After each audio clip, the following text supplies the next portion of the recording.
Sure. Our organization is Medicinal Cannabis Patients Alliance of Canada. We're at mcpacanada.org.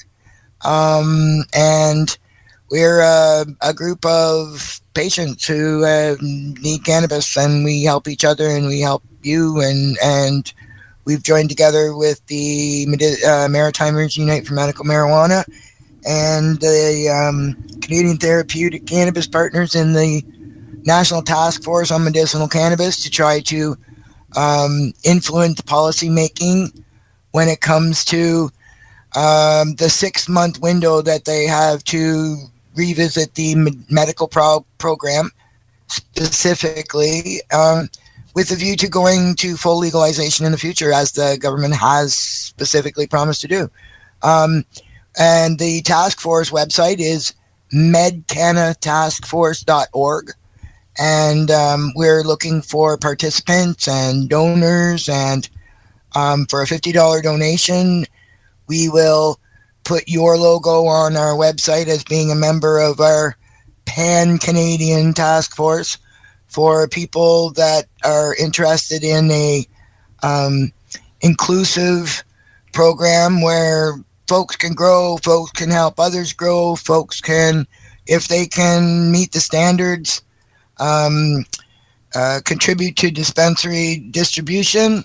And the licensed producers every dispensary should, in our view, have every licensed producer's product there that they want to have on their shelf. And then if somebody can't get the mustard, then they're out of business like in any other free market. It's getting a little bit too choosy, isn't it? It's everybody attacking everybody else, and our view has always been, as the Alliance and everybody else, that in order to have a normal any kind of a free market, any kind of a equitable market, you need to have it like that, with alcohol. Even though it's regulated and minimum age and dispensed in a particular store specific to that, not that we think cannabis should be in liquor stores. But that model works well for alcohol, and you are allowed to brew your own beer and wine at home and share it with friends, not sell it, right? Unless you have a license to do so. With tobacco, here in Ontario, I believe it's 12 kilograms a year. You're allowed to legally, as a resident of Ontario, grow 12 and store 12 kilograms a year of tobacco for your own personal consumption, or having a peace pipe with your neighbor, I guess. I'm going to grow tobacco. I'm doing it this year. I'm going to put in tobacco. I don't care. Yeah, and when I was speaking to the senator, that's what I said about the alcohol, and I said, and tobacco, or he said something about tobacco, and I said, no, you can legally have, if everybody could have 12 kilograms a year of cannabis for their own personal consumption, there would be no black market. That's right. And it's with the tobacco, it's 15 kilograms for every person of 18 years or older in your household. In Ontario or down there? Anywhere. I thought it was 15 here. It's federal? Okay, I thought it was 15. Somebody corrected me and said 12, and I didn't go and check their figures. So, okay, I stand corrected, and I was right the first time. Yeah, you were right. It is 15. Yeah, okay. So because there's 2 here that are over 18, I could actually have 30 kilograms of tobacco. 60 pounds a year for your own personal consumption. Really? Right. Personal consumption.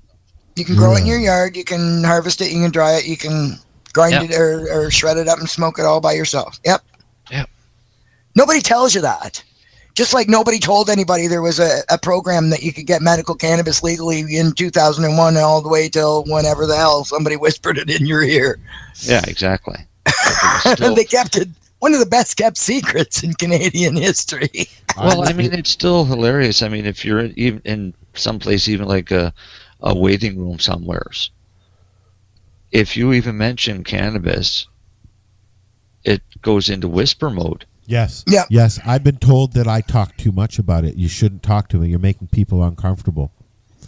Well, that's their problem, not ours. Yeah. I talk about it in such a way to normalize it because it should be normalized.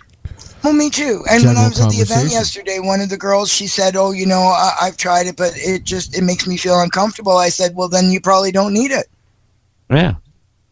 Like, I don't tell everybody they need it. I just say that if you do, you should have the right to be able to. What's really funny, though, is arguing about smoking cannabis with a smoker. A tobacco smoker. No. You want to have fun? Go argue cannabis with a drinker. Oh, good God, yes. Try and convince an alcoholic that cannabis. Devil's weed. Yeah. Try and convince an alcoholic. Did you see the video I posted? This But you get alcohol in the church, I posted a video, and it was the same guy catching a ball drunk and high. And he couldn't catch the ball drunk at all, but he caught the ball every time high. Yeah. Oh, yeah. Yeah, there you go. There's the impairment level. Yeah. And it depends, I guess, on what you consider to be impairment. I don't consider myself to be impaired when I'm fucking smiling. Yeah, exactly. I find I would consider myself being impaired if I didn't use cannabis. Yes. My walk would be impaired. My mental health would be impaired. Yep, you would be totally preoccupied with pain and muscle spasms, and people oh my got God, too I fucking close feel to like me, they'd shit. become impaired. Yep, because you'd be punching them. Yeah, it's better off for everybody. I just keep using cannabis. Yeah, me too. Wow. I have a steel cane, That's it. Yeah, exactly. We're impaired without it. So we don't have anybody booked next week yet. Oh, did we not? No. But I had a hell of a good idea who I was going to suggest I invite. Now I can't remember who the hell it was. Well, you'll figure it out. I want to mention that on Sundays at 7 p.m. Yeah, 8 p.m. 7 p.m. 8 p.m. 7 p.m. Are you arguing with one of those times. Sometime Wednesday. Sometime Sunday. No, Sunday. Sunday evenings. You can check out the Hippie Lounge with Hippie Lloyd and Kat live right here on Lifestyle Radio. You can also check out Pace Radio Show with Al Graham and his ladies. They're at 8 o'clock on Wednesdays. He's got like a harem, doesn't he? He has, we're calling them Al's Angels. Oh, okay. Yes, Al's Angels. And I don't know who they have coming up because they don't usually tell me. And so you'll have to listen. And you can hear us on Spreaker. Well, we don't tell our listeners who we have coming up. So, well, sometimes we do. Yeah, we like to keep it secret just because, we do. Because it's how we roll. Maybe we'll get. How we roll. Maybe we'll see if we can get Craig on next week. Who's banging on the piano? Well, it is I. You have a piano? No. But that was kind of cool sound effects, Laura. That was cool. That was like Max Can you do that Headroom again? cool. That was Max Headroom cool. Can you do that again, Laurie? What? That sound. That was awesome. This is where the show goes from 3 medical people to 3 high people. We've over-medicated. It's time to go. Yeah. The show is over. I'm trying to make a web page in the background to get donations for the task force so that we can just... that's what we're collecting donations for, too, is to put an ad in the Hill Times in their health policy briefing. Oh, cool. Yes. On behalf of patients. Awesome. Yeah. Awesome idea. That's what one of the purposes for generating these donations that we're getting on, starting to wave our flags and say. Cool. So people should donate lots because Hill Times ads are not cheap. No, they run into the big money. Yeah. But everybody at the Hill gets one, so There you go. If we want to get out there and make our point, we need to. I know last year So we got to raise enough money for a full-page color ad. Right. With taxes, it's a little under $3,000. Yeah. Yeah. Wow. So, but anybody that donates can get their logo on that ad, right? Because that's one ad that was in there last year, it was really funny. The House policy briefing last year was published on 420. The licensed producers had an ad. Are you serious? Yeah. Wow. It just happened to be that it landed on 420, and we tried desperately to get the money for MCPAC to have an ad, but we can't raise money for a free lunch. So hopefully, once we start getting the word out that we're inclusive, that we believe there has to be a neighborhood dispensary distribution system, that we believe that the licensed producers have a place in the new framework, as well as those of us who can't ever probably in our wildest dreams afford to go to them, are still allowed to have the medicine that it takes for us to live. And if we are able to grow it ourselves or have a friend help us, all the more power to us. Wow. Yeah. Right? Because I want to grow carrots in my yard, that's fine. If I want to go buy them, that's fine too. Because it's inclusive, maybe we should get the LPs to start kicking in some money too. Wouldn't that be nice? Yeah. Yeah. We got to make a point here, because this is the thing. But they're bound under rules about advertising. Would they be allowed to put that they sponsored on a poster that's being sent to? Well, they advertised in the Hill Times last April 420. They were also an official sponsor at one of the color ad last year. They were a sponsor at one of the High Time Cups, I think, in Jamaica or something like that. Yes. But that wasn't done in Canada. No, but still, they figured out a way to get around it, because I mean that advertising filters here. Oh, of course it does. It could have been the CMCIA that had the ad, and then all the licensed producers had their little logos on it. But yeah, there was a half-page color ad in the Hill Times last year on at the health policy briefing from them. So much for not being able to advertise once again, eh? Yep, I've got a picture of the ad. And on that note, you should take a picture and then put it on your page, and then we'll share it. There you go. There you go. This is the 420 Radio Show. Marcel and Laurie and I are here every Friday, 7 p.m. Eastern Standard Time or Daylight Time. What do we use? Daylight Time? We're in Daylight Time now. Yep. If you have an interesting something going on around 420 and you want to come on and let us know about it, or just send us a note or leave us a message on our Skype, please do. We're not too hard to find. Look us up at lifestyleradio.ca.net or on Facebook. Look up the 420 Radio Show. And I think that's all. That's it. That's all. Sounds like a wrap. Right. I know. Peace out. Peace out. We're gonna listen to some of my buddy, the Royal Kush Band, Bud Buddy. This is the 420 Radio Show. We're out of here. We're out of here.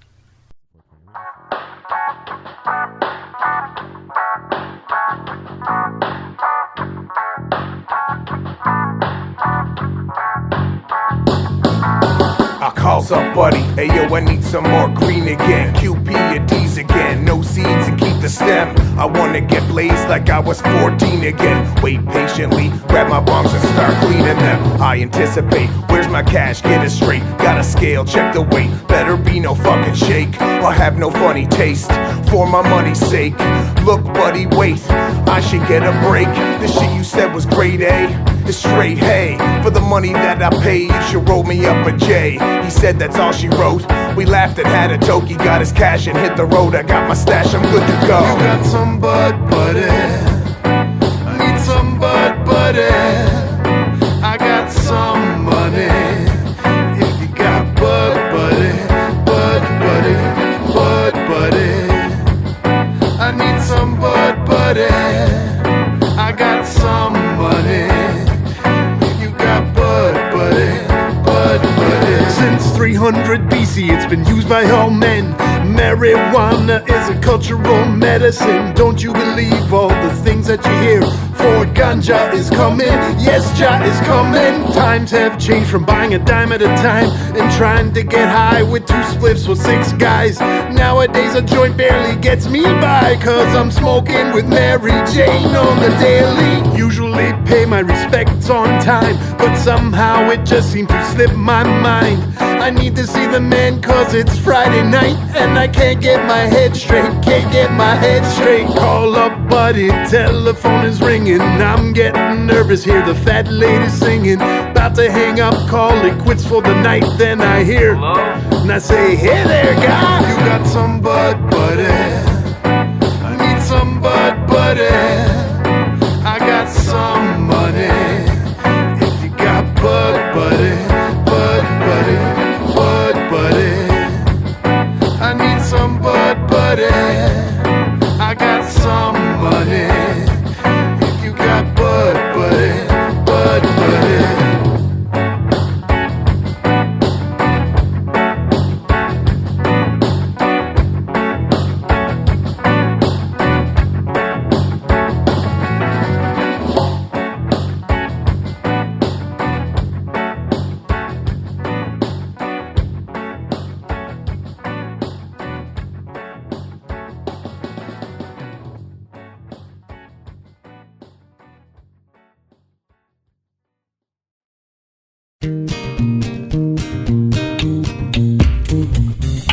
Like music, you like weed, well we gonna be good friends indeed. This is how much I like more than smoking trees.